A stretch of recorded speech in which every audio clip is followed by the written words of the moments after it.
Hello everyone and welcome to Gurum's classes. Today we'll be discussing DNA replication in prokaryotes and I think this will be the shortest video because regarding this topic only a few things will come. Okay, so what are we doing is DNA replication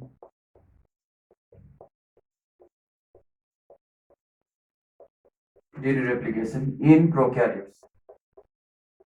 In I hope you can see prokaryotes because my lights they get reflected on the board.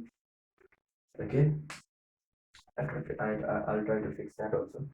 Now, DNA replication in prokaryotes. In the previous video, we have already done DNA replication in eukaryotes, whereby we have already discussed, how DNA forms a replication fork, and then a leading strand is formed, and lagging strands are formed there. Okay, so this we have already discussed. Fine. Now, what we're doing today is DNA replication in prokaryotes. Now, what do we mean by prokaryotes?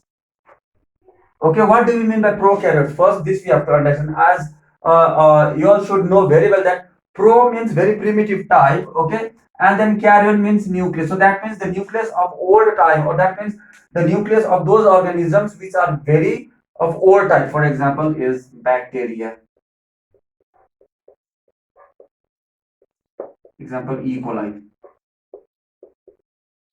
Okay, example bacteria, for example E. coli. What do they have is, okay, the replication takes place in a very simple way, because they have is, the nucleus, because they have is the DNA, okay, not enclosed in a nuclear membrane. They don't have a nuclear membrane only.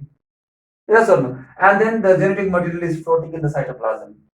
Fine. So since they have is a very small genetic material, okay, so that is why they have is only one origin of replication.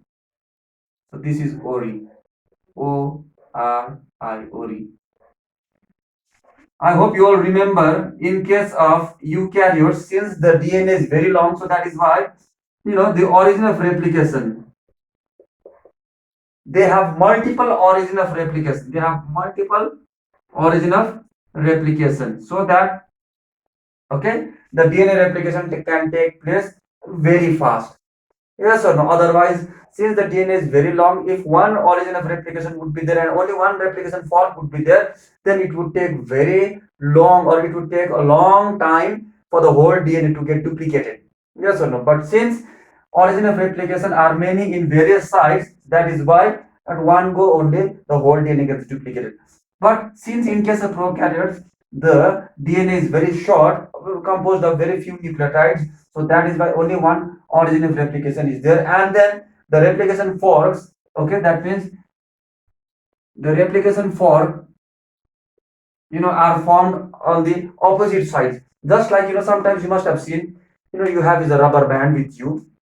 Okay, you have is a rubber band with you, and sometimes you find, double rubber bands attached with each other at one point. So what you do is you tear the rubber band, or you tear them apart. So likewise, what happens is that from one point you tear them apart. So likewise, this is the DNA of the prokaryotes or bacteria, and from one point the replication of the DNA starts. So that means, replication starts on both the sides. Okay, so one DNA strand acts as a template. The original DNA acts as a template, and then a new DNA strand is formed on both the sides, from both the sides. Okay, and as a result, what is formed is, okay, a new DNA strand is formed, ultimately forming two DNA. So that means, okay, in this case, one origin of replication is there, and then the replication starts on both the sides of origin of replication. Ultimately, they meet at the point where, okay, a new DNA strand is formed. So this acts as a template, and this acts as a new DNA strand. And here also DNA dependent DNA polymerase is there. Okay, DNA, you can write DNA dependent DNA polymerase. The enzyme is necessary. Okay, and in case of viruses also same case. Yeah, sometimes what we can have is, yes, DNA is also composed of, DNA. Normally we talk about this DNA is made up of double helical. DNA is made up of two strands of DNA, okay, in the helical structure. So this is known as, okay, double stranded DNA. Okay, this is just extra for you all, but try to understand. Okay, DNA is composed of two strands of DNA, because this is one DNA, this is another strand. Two strands are interlocked with each other, so it forms double stranded DNA. Okay, but sometimes DNA can be single stranded. This is called single stranded DNA.